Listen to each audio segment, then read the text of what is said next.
Hey everybody, it's Uncle Larry checking in. Tom Bukovac, Sagittarius, checking in from a little town called Nashville, Williamson County. Oh man, just got home from a long day of sessions, man. Had some really great times today playing with Nicky G, my old buddy. We had a smoking little four-piece band, and we were doing a couple of his tunes. We had a really good time. Working at a guy named Mike Fahey's studio. Mike used to work with Vance Powell all the time. You know, the famous guy that mixed all your alt rock records in Nashville. He's got a cool little studio on the east side, and we had a really good time. It's always fun being in the studio with Nicky G. A lot of memories of doing the old Trigger Hippie records in the old days. But that little thing I was just playing I just thought of this tune. I don't know why, it's stuck in my head. That's a song that I wrote with Ann Wilson. That's on her new album. It's called This Is Now. And I started that riff on a keyboard, I remember, and I sent her this bit on a synth. And we added the Brad finger part. I was just thinking, you know, like when you play something like that right there, those are the types of parts that really show when your guitar is not intonated well or out of tune. Like this kind of stuff. That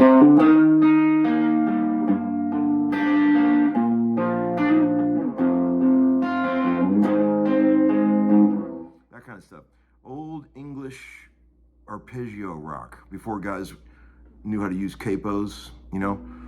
Those are man, really hard to get that in tune. That's when you know your guitar is set up right, when you can do that kind of stuff.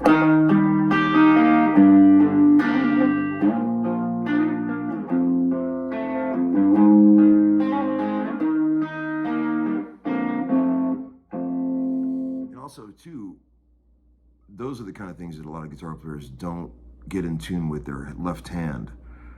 They bend the chords a little bit because they're kind of hard to grab. You know, remember that old Stones gag where you try to do the Keith Richards thing without doing the open tuning when you go?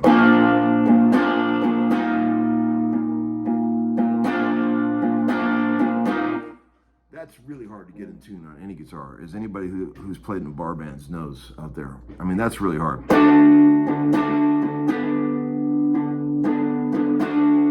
You know, this note's always sharp.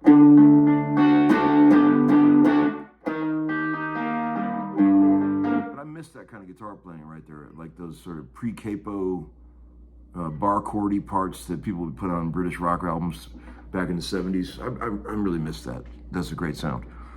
I just call it bad finger guitar. It's really what it is to me, you know.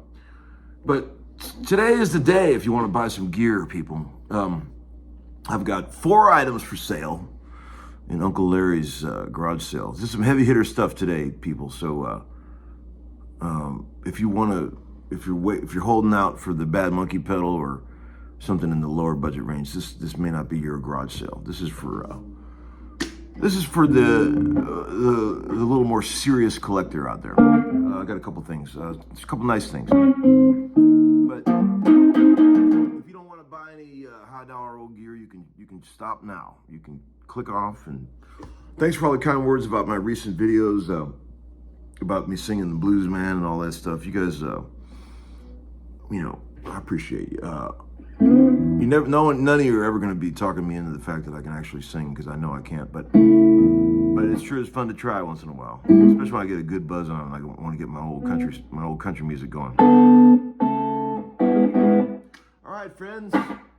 I'll see you later. If anybody's interested in any of the gear that's coming up now, email me at tombukovac@gmail.com. Before you ask me how much the stuff costs, it's all in the video description. Okay, people? All right, bye. Hello, friends. Item 1 of Uncle Larry's garage sale is this Princeton Reverb. Dead original. Super clean. 64. No logo. It may be a really early 65. I can't remember, but We opened it up and it's dead original on the inside, original trannies, original speaker, original 2-prong cable. It's got your tube chart in there. OC, so yeah, that's March of '65. So yeah, that's what I thought. 65. Really nice, clean amp. You're gonna be hard pressed to find one this original. And everybody loves Princeton reverbs. So that's item 1. Okay, friends, item 2, and its original hard shell party sheath. This 1977 BC Rich Mockingbird. Beautiful guitar. All original, no breaks, no cracks, no monkey business. Very lightweight. The lightest one I've ever had, for sure. I don't know the actual weight, but it's very light. Original dual strap pins. Look at that. Original 1977 serial number. This guitar is made out of Hawaiian acacia koa. And it's got the original super distortions. Bridge has a little lean to it, but it doesn't seem to affect things. It plays in tune, and the electronics all work except I noticed that the fuzz booster doesn't work. It's supposed to turn on here, and you turn it up with this. I haven't checked the battery. It might just be the battery, but it's not working at the moment, but everything else works. So that's probably a real easy fix, but you guys know how hard these are to find. These early ones. This thing plays amazing. Big neck, real chunky neck with a lot of cool figuring on it. This is a really cool guitar. Why do I sell shit like this, people? I got too much stuff. I just don't need it. All right, friends. Hello, friends. Item 3 is this 1954 Fender Esquire solid body electric 6-string. This is a really cool old lightweight Esquire with a beautiful neck. This was given to me as a gift by Greg Voros a while back, and we chatted for a long time today, and we've got a little business deal that we're doing. So I proposed that I sell this guitar and we take the money to start our little business. We're going to split the proceeds of this guitar and start a little business thing that we're doing. So this is a killer guitar, really light. Everyone that picks this up goes, "Wow, lightweight." You know that thing. It's got a few excuses. At some point, you can see in the shading, there was like a cover over this guitar, like a Wayland type thing. You know what I mean? Like in some of the shading on the guitar, you can see there were a couple holes that somebody screwed a different cover into, and they've been filled. The finish is original, and it looks amazing. You would never notice if I didn't tell you.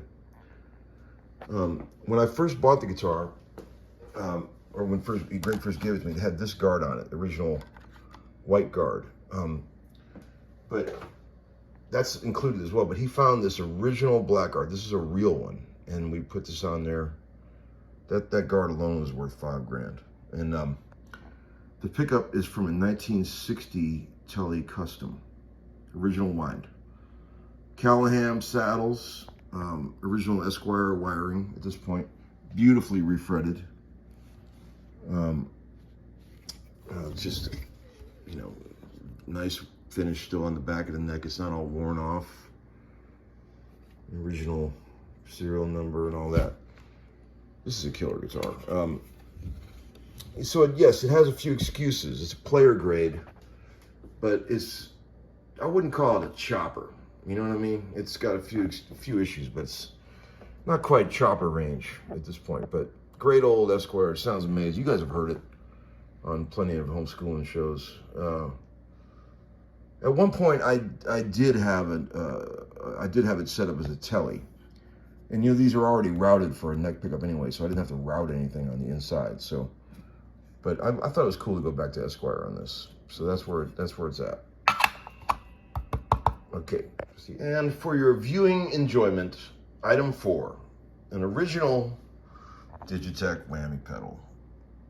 This is the original, you know, the one that is super collectible, as used by little Tommy Morello. I've got 2 of these. I got one in my cartage rig for the once a year that I use it. Don't need a second one. But this thing works perfectly, and these are very cool, as you well know. You can get the octave up going like on OK Computer, and you can do a lot of really fun stuff with these. Very cool sounding, and it tracks very well. So there's that. Item 4.